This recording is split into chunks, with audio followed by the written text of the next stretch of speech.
Joy to the Lord, all you nations. Come before him singing for joy. Serve the Lord, serve the Lord. Come before him singing for joy. Sing to the Lord with shouts of joy. Let all creation rejoice. Come join the song of praise to our God. He is the Lord. Sa ngalan ng Ama, ng Anak at ng Espiritu Santo, Amen. sumainyo ang Panginoon. At sumaiyo rin. Mga kapatid, isa sa mga pinakamalungkot at mabigat na karanasan natin ay kapag meron tayong kaaway at hindi kasundo. Lalong-lalo na kung ang nakasakit sa iyo ay ang minamahal mo, ang malapit sa iyo, kadugo mo, kapamilya mo. Pero kapatid, alisin mo ang galit sa iyong puso. Dahil habang meron kang galit o hinanakit, hindi makakapasok ang pagpapala at bendisyon ng Diyos sa iyo. Alam ko, mahirap, pero posible sa tulong at awa ng Diyos na mga nagkakagalit ay magkakaayos muli. Kaya naman sa banal na misang ito, ipanalangin natin ang mga taong nakasakit sa atin, naway pagkalooban tayo ng grasya na tayo'y makapagpatawad sa kanila at mag-ayos ang ating relasyon at ugnayan muli sa kanila. Para tayo po ay maging karapat-dapat makatanggap sa mga banal na misteryo, lingin natin muli ang awa at pagpapatawad ng Diyos. Inaamin ko Naamin ko sa makapangyarihang Diyos at sa inyo mga kapatid na lubha akong nagkasala sa isip, sa salita, sa gawa at sa aking pagkukulang. Kaya isinasamo ko sa mahal na Birheng Maria, sa lahat ng mga anghel at mga banal, at sa inyo mga kapatid, na ako'y ipanalangin sa Panginoong ating Diyos. kawan tayo na makapangyarihang Diyos, patawarin tayo sa ating makasalanan, patnubayan tayo sa buhay na walang hanggan. Amen. Panginoon, kaawaan mo kami. Panginoon, kaawaan mo kami. Kristo, kaawaan mo kami. Kristo, kaawaan mo kami. Panginoon, kaawaan mo kami. Panginoon, kaawaan mo kami. Manalangin tayo. Ama naming makapangyarihan, lakas loob ka naming tinatawagan, sa ngalan mo, Ama naming banal. Sa kalooban namin ay panahin mong lubos ang iyong espiritu sa amin kumukupkup, upang sa lupaing pinangako kami makapasok. Sa pamagitan ni Jesucristo kasama ng Espiritu Santo, magpa sa walang hanggan. Amen.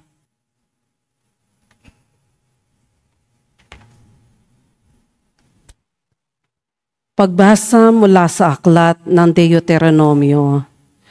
Noong mga araw na iyon, si Moises ay umahon sa bundok ng Nebo, sa ituktok ng Pisga, sa gawing silangan ng Jericho. Doon ipinakita sa kanya ng Panginoon ang buong lupain, mula sa Galaad hanggang Dan, ang buong Neptali, ang lupain ng Ephraim at Manases, ang buong lupain ng Uda hanggang sa kanluran, ang Negeb at ang kapatagan. Sa makatuwid ay ang kapatagan ng Jericho, ang lungsod ng mga palaspas hanggang Soar. Sinabi sa kaniya ng Panginoon, yan ang lupain na aking ipinangako sa iyong mga ninunong sina Abraham, Isaac at Jacob. Ipinakita ko ito sa iyo, ngunit hindi mo mararating. At si Moises na lingkod ng Panginoon ay namatay sa lupain ng Moab, ayon sa salita ng Panginoon. Inilibing siya ng Panginoon sa isang lambak sa Moab, sa tapat ng Bet-peor. Ngunit ngayoy walang nakakaalam ng tiyak na lugar. Siya'y 120 taon nang mamatay, ngunit hindi lumabo ang kanyang paningin, ni hindi nanghina ang kanyang pangangatawan. 30 araw siyang ipinagluksa ng Israel. Si Josue ay puspos ng kaalaman at kakayahan sa pamamahala pagkat ipinatong sa kanya ni Moises ang kamay na ito. At sinunod siya ng mga Israelita, ginawa nila ang lahat ng utos ng Panginoon. Sa Israel ay wala nang lumitaw na propetang tulad ni Moises na naging tapat at nakakausap ng tuwiran sa Panginoon. Wala ring nakakagawa ng mga kababalaghang tulad ng ipinagawa sa kanya ng Panginoon sa Ehipto, sa harapan ng paraon at ng mga lingkod nito. Wala ring nakagawa ng mga makapangyarihan at pambihirang mga gawa tulad ng ginawa ni Moises sa harapan ng bayang Israel. Ang salita ng Diyos. Salamat sa Diyos.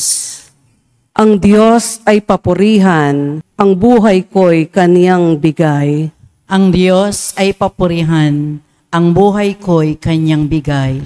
Sumigaw ka sa galak, ang mga nilalang, at purihin ng Diyos na may kagalakan. Wagas ng pagpuri sa kanya'y ibigay. Ito ang sabihin sa Diyos na dakila, ang mga gawa mo ay kahanga-hanga. Ang Diyos ay papurihan, ang buhay ko'y kanyang bigay. Ang ginawa ng Diyos lapit at pagmasdan, ang kahanga-hangang ginawa sa tanan, lapit at makinig, ang nagpaparangal sa Diyos, at sa iyo'y aking isasaysay, ang kaniyang ginawang mga kabutihan. Noon ako'y balisa, ako ay dumaing sa Diyos na dapat purihin, anda kong purihin ng mga awitin. Ang Diyos ay papurihan, ang buhay ko'y kanyang bigay.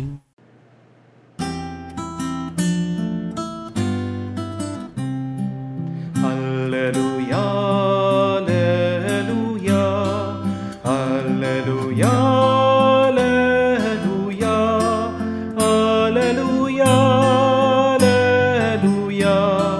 alleluia, alleluia, alleluia, alleluia, alleluia, alleluia, alleluia. Pinagkasundo ni Kristo ang Diyos at mga tao, kaya't napatawad tayo. Alleluia, alleluia. Sumainyo ang Panginoon. At sumaiyo rin. Ang mabuting balita ng Panginoon ayon kay San Mateo. Papuri sa iyo, Panginoon. Nung panong yun, sinabi ni Jesus sa kanyang mga alagad, kung magkasala sa iyo ang kapatid mo, puntahan mo siya at kausapin ng sarilinan.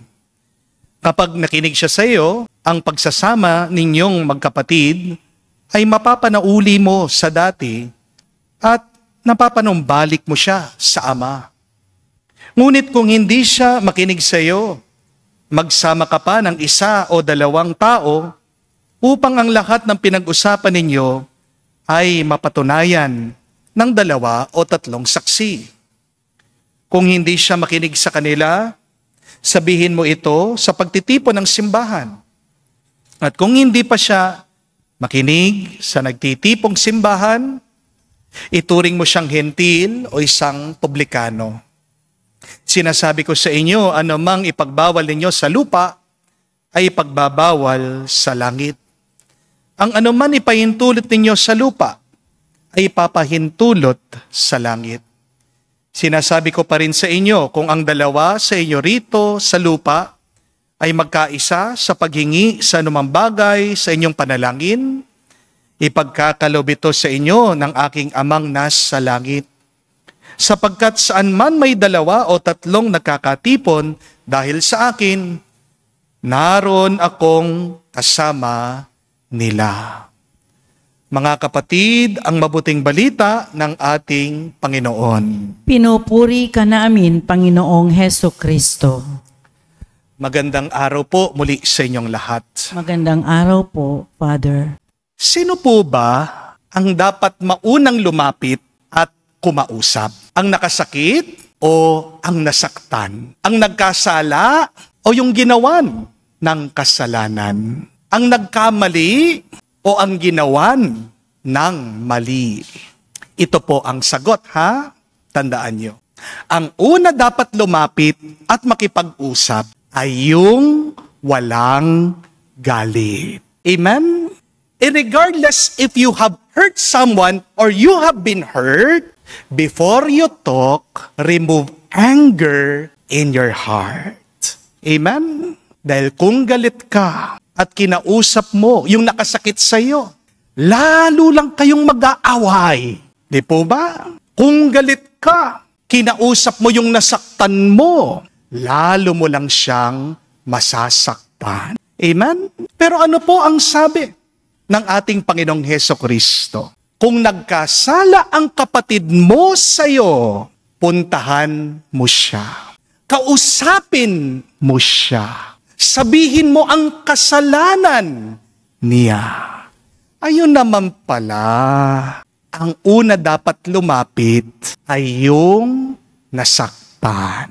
Amen? Bakit po? Kasi minsan, meron mga ibang tao, hindi nila alam nakasakit sila sa kanilang kapwa. Di po ba? Mga kapatid, unawain niyo po, minsan, hindi alam ng ibang tao ang ginagawa nila. We are not conscious sometimes. We are not aware sometimes. Many times we are absent-minded. Amen? Kahit naman po si Jesus, sinabi niya yan habang nakapako siya sa krus, di po ba? Father, forgive them, for they do not know what they are doing.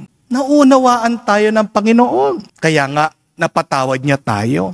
Hindi naman sa lahat ng panahon, alam natin ang ating ginagawa. Dahil hindi natin alam ang ating ginagawa, kaya tayo nakakasakit sa iba. Huwag niyo pong asahan na ang mga tao, palagi nilang alam ang kanilang ginagawa. Hindi naman po manghuhula ang ibang tao eh. Hindi naman nakakabasa ng isip ang ibang tao eh. Wala naman po tayong antena sa ating mga ulo. Hindi po ba? Paano malalaman ng isang tao na nakasakit siya? Kung hindi mo siya lalapitan, kung hindi mo siya kakausapin. Mga kapatid, huwag mong hihintayin na lalapitan ka muna yung taong nakasakit sa'yo bago mo siya kausapin. Make the first move. Diba? Kapag nakatapak ka ng thumbtacks, ang sakit niyan. Anong gagawin mo kapag nasugat ka? Kapag napako ka? Di ba agad? Haalisin mo yan. Amen? Ganyan din po pagdating sa ating mga relationships. Kung nasugat ka ng iba, huwag ka na maghintay. Alisin mo ang galit na yan. Makipag-usap ka sa kanya. Hindi po totoo yung kasabihan na ang unang umamin ay talo. Dahil ang totoo, ang nagkikimkim ng galit ay ang talo. Amen? Pero pinapaalala ng ating Panginoong Jesucristo sa atin, kung lalapitan mo ang taong nakasakit sa iyo, dapat kayo lang dalawa, personally, privately, talk about your problem. Yan po ang problema, aminin natin, ng napakarami sa atin. Di po ba? Imbis na yung taong nakasakit sa iyo, ang dapat mong kausapin. Kung kanino mo binubulatlat, binubulgar, sinasabi yung iyong hinanakit. Kaya nga po lalong lumalaki yung gulo eh. Di po ba? Kasi naghahanap ka pa ng kakampi. Nagsasama ka pa ng ibang meron. Kapatid, kapag sinasabi mo ang sakit ng loob mo sa iba, At hindi dun sa taong nakasakit sa iyo. Hindi siya ang may problema. Ikaw na. Amen? When you say the fault of others to other people, you have a problem and you are sinning. Ano po ang kasabihan? Correct in private, but praise in public. Ulitin ko po yan. Correct in private, but praise in public. Kung may mali silang ginawa, ituwid mo sa lihim. Pero kung may mabuting nagawa yung tao, purihin mo siya sa harap ng ibang tao. Baka naman kaya chinichismis mo yung nakasakit sa iyo. Dahil gusto mo lang na mapahiya siya. Di po ba? Talaga ba na gusto mo maayos yung inyong problema? O baka naman, aminin mo, gusto mo lang talagang makaganti sa Kanya. Amen? Jesus said, we must talk to those who have hurt us and try to win them over. Ang mission po natin dito sa mundo, hindi naman para manalo tayo sa mga argumento. Kung hindi, ang tunay na ating misyon ay ipanalo mo ang kaluluwa ng tao at ibalik mo sa Diyos. Remember, we are not called to win arguments, but we are called to win souls. Kung gusto mo lang manalo, laban dyan sa iyong kaaway, pride na ang nagsasalita sa iyo. Di po ba? Pero kung gusto mo talagang magbago, yung taong nakasakit sa iyo, isa lang ibig sabihin, gumagana at buhay na buhay ang Banal na Espiritu sa iyo. Tandaan niyo po ang nakasulat in Proverbs chapter 11 verse 30. Napakaganda ang sabi. He who wins souls is wise. Ang matalinong tao, hindi nakikipagtalo. Amen? Kaya po, sana tigilan nyo na yung kikipagdebate palagi dyan sa Facebook, sa comment section. Tama na. Yung pagsasalita nyo, sinasabihan nyo pang ibang tao na bobo sila, tanga sila, wala silang alam. Kapatid, hindi kabanalan yan. Hindi ugali ng Diyos yan. Yan ay ugali ng masama. Di ka naman ginawa ng Diyos para patunayan mo na ikaw ay tama at sila'y mali. Hindi po ba? Ang layunin na iniwan ng Diyos sa atin ay maibalik natin ang kaluluwa ng ibang tao sa Diyos. Don't ever forget that. Our true mission here on earth, everything that we do should be for that goal. It is to win souls, not to win arguments. Kaya bago ka makipag-away, sana itanong mo sa sarili mo ito, para saan ba itong aking gagawin? Ako ba'y makikipagsagutan para mapatunayan ko na ako'y tama? O ako ba'y makikipag-usap para mailapit ko ang taong ito sa Diyos? Yan po ang ibig sabihin ng ating Panginoong Hesukristo. Sabi niya, kung hindi makikinig ang iyong kapatid sa ibang tao at kahit nasa simbahan, tratuhin mo siya bilang isang hentil o publikano. At ano po bang ginawa ni Jesus sa mga pagano, sa mga tax collectors? Hindi po ba hinanap sila, minahal niya sila, pinatawad sila, at nilapit sila sa Diyos Ama? Mga kapatid, sa susunod po na bago kayo makipag-away sa ibang tao, tanungin mo muna ang iyong sarili. Ano bang makukuha ko sa pakikipagsagutan ko sa taong ito? Ano bang makukuha ko sa pakikipag-away ko sa kanya? Please do not forget that. Before you argue with other people, ask, what will I gain? What will I get with arguing with other people? Understand, not all battles are worth fighting. Not all arguments are worth arguing. Not all confrontations are worth our headaches. Pero, bakit mo ba kakausapin yung taong nakasakit sa iyo? Dalawang dahilan lang. Una, para magkaroon ka ng kapayapaan. Amen? At pangalawa, para maibalik mo siya sa Diyos. Father, kinausap ko na po, ganun pa rin, matigas ang ulo, matigas ang puso, ano pong gagawin ko? Hayaan mo siya. Problema na niyan yun. Hindi po ba? Remember, our words are silver, and yet silence is gold. Mahalaga, makipag-usap ka. Pero pagkatapos ng lahat ng ginawa mo, ganun pa rin, patuloy pa rin siya, ang Diyos na ang bahala. Kung hindi mo nasusolusyonan ang isang problema, hindi mo na problema yan. Problema na ng Diyos yan. Taas mo sa Diyos. Pagdasal mo sa Diyos, Diyos na ang bahala. Amen? Before you confront somebody, before you argue with somebody, remember our true mission. You talk to those who have hurt you so that you can win their souls back to God.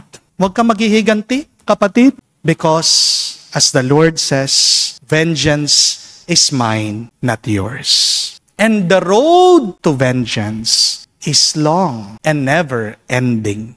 Walang katapusan kapag maghihiganti ka sa iba. At kung ikaw ay gaganti sa iba, nasasaktan ka lang. The Lord said to us, do not repay evil for evil, but repay evil with blessings, so that you will also inherit a blessing. May balik na mabuti kung magpapakita ka ng mabuti sa mga nakasakit sa iyo. Mga kapatid, wag nating kalimutan ang aral ng Panginoon. Ito po ay hindi lang suggestion. Ito po ay command. Ito po ay utos. To talk to others who have hurt us is our responsibility. To win their souls to God is our obligation. Magdasal po tayo. Napakahirap, napakabigat itong utos ng ating Panginoong Jesucristo. Pero ito po ay posible sa tulong at grasya niya. Sabihin natin, Panginoon, bigyan mo ko ng lakas ng loob at ng tiyaga makipag-usap, lumapit, makipag-ayos sa mga taong nakasakit sa akin. Huwag kang mag-alala, kapatid, kapag nilalapit mo sa Diyos ang taong nagkasala sa iyo, ang buhay mo ay mas pagpapalain pa niya. Hindi lang ngayon, kundi sa magpa sa walang hanggan. Amen. Amen. Tumayo po tayo, alay po natin sa Diyos ang ating mga dasal at panalangin. Sinasabi ni Jesus sa atin, kung dito sa lupa ay may dalawa sa inyong nagkakaisang humihingi ng anuman, gagawin ito para sa kanila ng aking amang nasa langit. Kaya manalangin tayo ngayon nang sama-sama ating sabihin, Panginoon, dinggin mo kami. Panginoon, dinggin mo kami.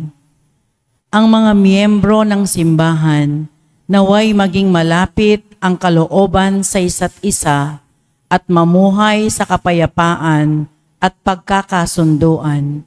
Manalangin tayo sa Panginoon. Panginoon, dinggin mo kami. Ang mga pinuno ng bansa, naway igalang ang karapatan ng bawat tao at iwaksi ang pag-uusig at pananakit. Manalangin tayo sa Panginoon. Panginoon, dinggin mo kami. Tayo naway makapagsalita ng katotohanan ng may katatagan at pagmamahal at tanggapin ang anumang pagtatama ng iba ng may kagandahang loob. Manalangin tayo sa Panginoon. Panginoon, dinggin mo kami. Sa katahimikan po ng ating puso, banggitin natin sa Diyos ang ating mga personal na pangangailangan.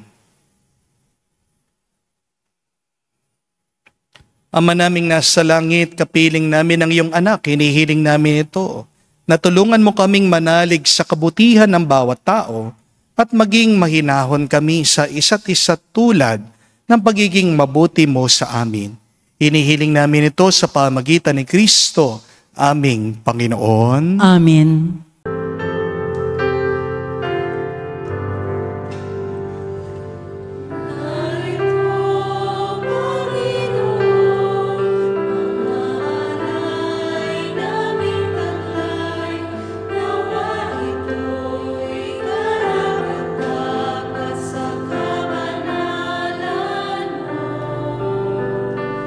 Pagkapit mo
Manalangin kayo mga kapatid para ng ating mga paghahain ay kalugdan ng Diyos amang makapangyarihan.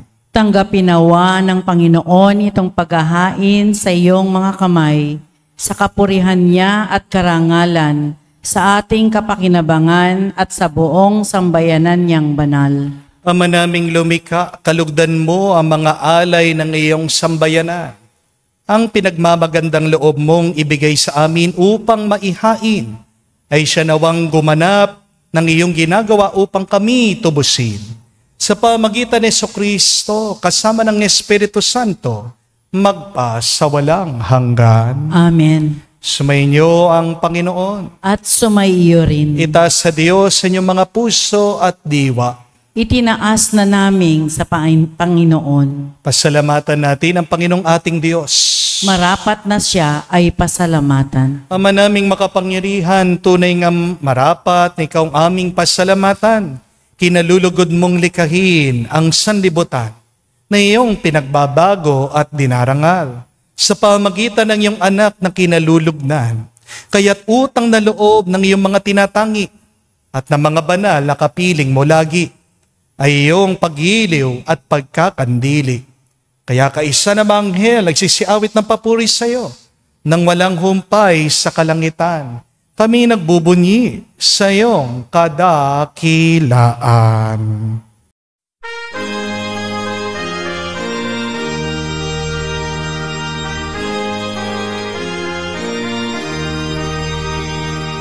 Santo, Santo, Santo, Panginoong Diyos ng mga hukbo.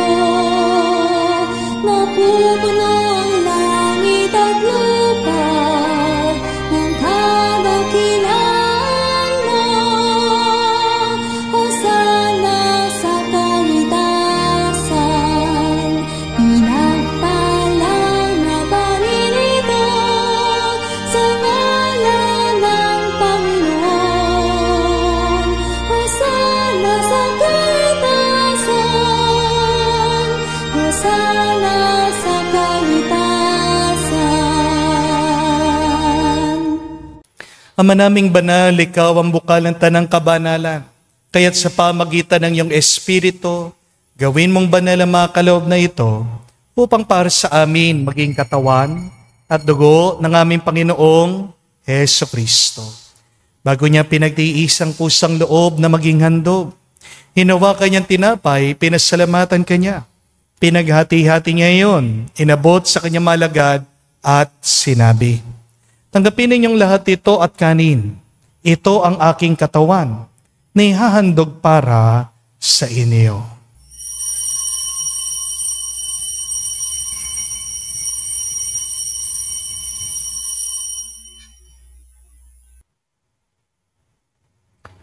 Gayon din naman na matapos ang hapunan, hinawakan niyang kalis, muli kanyang pinasalamatan.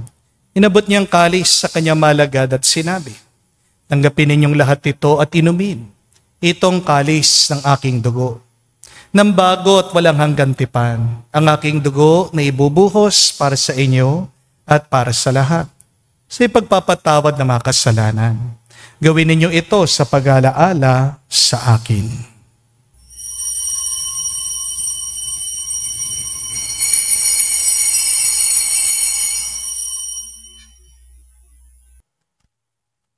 Ang misteryo ng pananampalataya.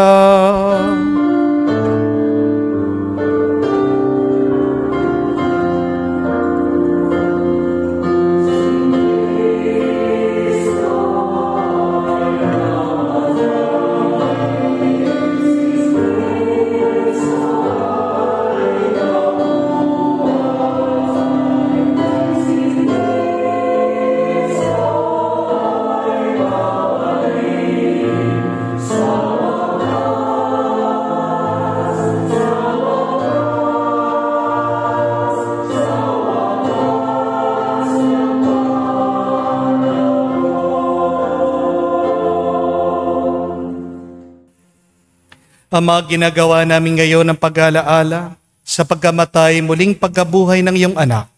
Kaya tinihalay namin sa iyong tinapay nagbibigay buhay at ang kalis sa nagkakaloob ng kaligtasan. Kami nagpapasalamat dahil kami yung minarapat na tumayo sa harap mo para maglingkod sa iyo. Sinasamo namin kami magsalo-salo sa katawan at tugo ni Kristo ay mabuklod sa pagkakaisa sa pamagitan ng Espiritu Santo. Ama, lingapin mong iyong simbahan, laganap sa buong daigdig. Puspusin mo kami sa pag-ibig. Kaisa ni Leon ang aming Santo Papa, si Florentino aming Arsobispo at ng Tanang Kapariran. Alalahanin mo rin ang aming mga kapatid na nahimlay may pag-asang sila'y muling mabubuhay. Gayon din naman lahat ng mga pumanaw. Kawan mo't sila't patuloyin sa iyong kaliwanagan. Kawan mo't pagindapatin kaming lahat na makasalo sa iyong buhay na walang wakas. Kaisa na mahal na Birhen Maria, Ina ng Diyos. Kaisa ni San Jose ang kanyang maluwalhating esposo. Kaisa na mga apostol, lahat ng mga banal na namuhay dito sa digdig na kalugod-lugod sa iyo. May pagdiwang nawa namin ang pagpupuri sa ikararangal mo sa pamagitan ng iyong anak kaming Panginoong Hesu Kristo. Sa pamamagitan ni Kristo, kasama niya at sa Kanya, ang lahat ng parangal at papuri ay sa iyo, Diyos Ama, makapangyarihan, kasama na Espiritu Santo, magpasawalang hanggan. Amen, amen, amen. Sa nakagaling na utos sa turo ni Jesus sa Panginoon natin at Diyos, ipahayag natin ng lakas loob.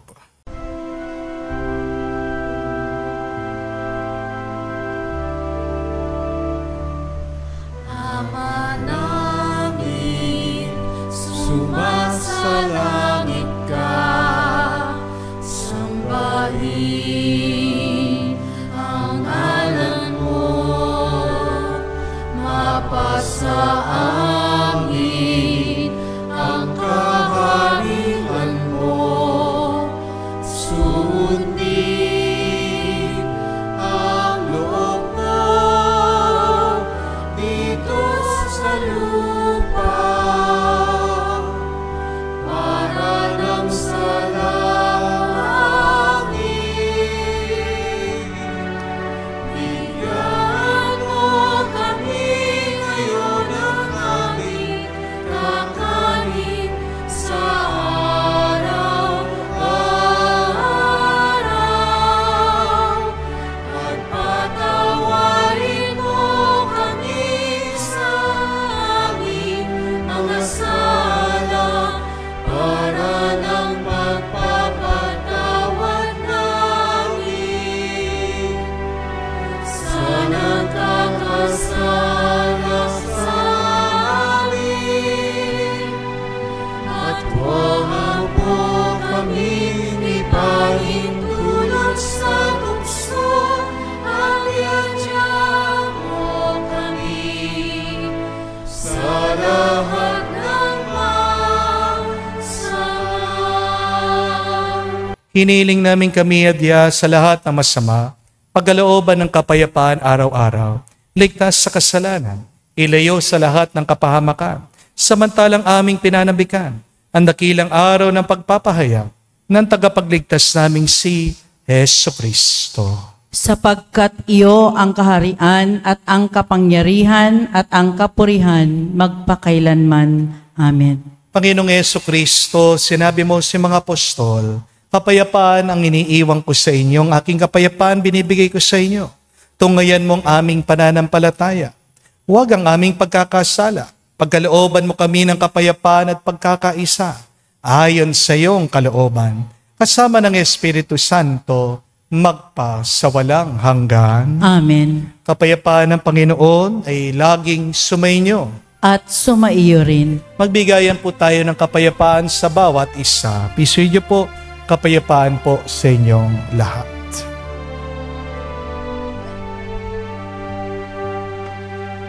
Kordero ng Diyos na nag-aalis ng mga kasalanan ng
Mga kapatid, naririto ang ating Panginoong Jesucristo, ang Kordero ng Diyos.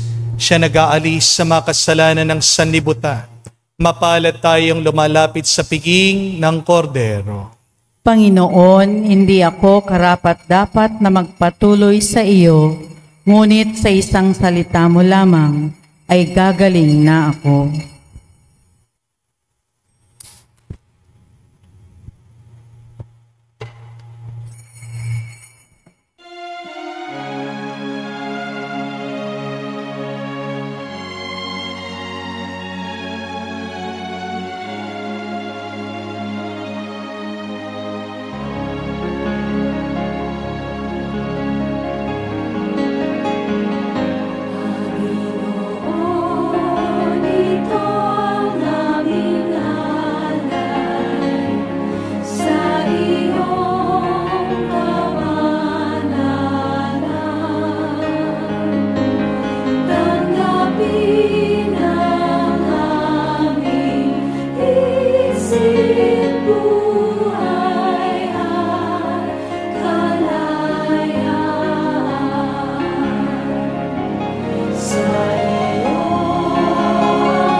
Manalangin tayo.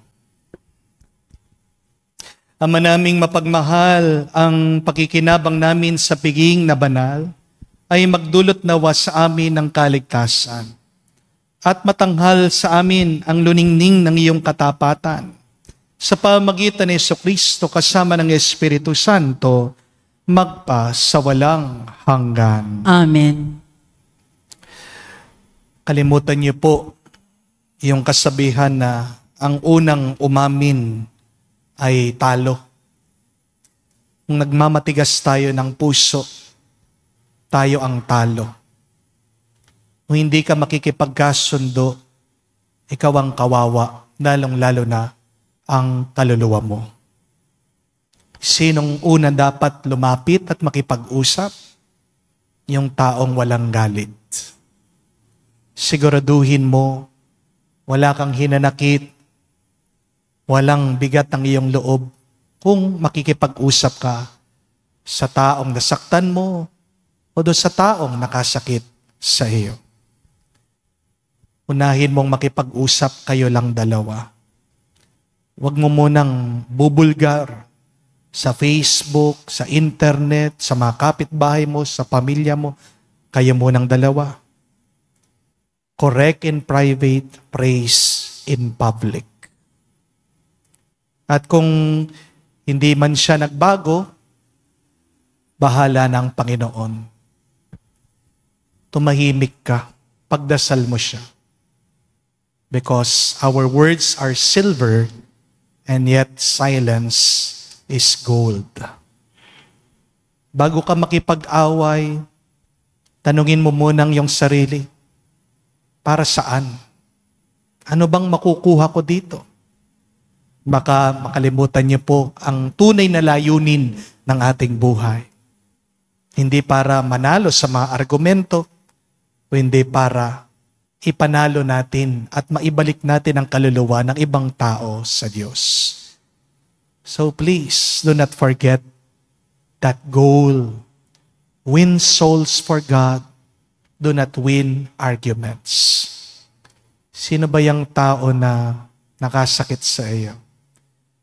Kung hindi mo pa siya makausap, ang assignment niyo po, pagdasal niyo siya, pagdasal niyo ang iyong sarili. Ari nawa ang Espiritu ng Diyos sa mag-alis sa galit sa inyong puso, pagpayapa ng iyong kalooban, doon nyo siya kausapin para maituwid naman. Baka hindi mo alam, meron din siyang ibang nasasaktan. Baka hindi siya aware dyan sa kanyang ugali. Tulong mo sa kanya yan. At kung ikaw ay nagiging daan ng pakikipagkasundo, pagkakaisa, kapatid, huwag ka mag-alala. Pagpapalain at pagpapalain ka ng Diyos. Sumainyo ang Panginoon. At sumaiyo rin. At kayo'y basbasan ng Diyos, makapangyarihan sa lahat. Sa ngalan ng Ama, ng Anak, ng Espiritu Santo. Amen. Ang ating misa'y natapos na. Umayo kayo sa kapayapaan ni Kristo. Salamat sa Diyos.